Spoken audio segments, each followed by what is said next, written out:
পৃথিৱীত এনে বহু লোক আছে যি আত্মীয় নহৈও আত্মীয়ৰ নিচিনা। বহু ক্ষেত্ৰত দেখা যায় মানুহৰ বয়স বাঢ়িলেও আত্মীয়সকল আঁতৰি গুচি যায়, আত্মীয়সকলক বিচাৰি পাবলৈ নাইকিয়া হয় আৰু শেষ বয়সত অকলশৰীয়া হৈ পৰে।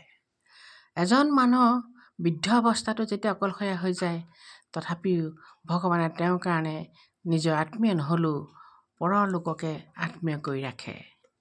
সদায় সকলোকে আপুনি নিজৰ বুলি ভাবি একো লাভ নহয়, কাৰণ সেই নিজৰো এদিন আঁতৰি যায়।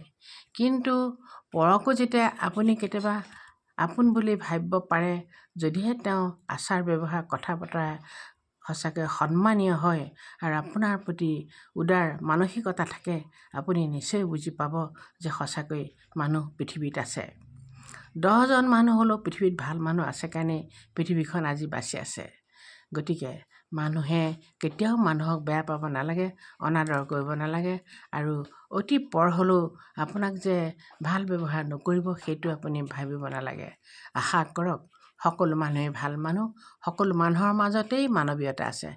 লাগে মাথো প্ৰকাশ কৰিব পৰা পৰিৱেশ পৰিস্থিতি আৰু যি পাৰে, যি বুটলি ল'ব জানে, সেই তেনে লোক এই পৃথিৱীত থকাটো অতি আৱশ্যক।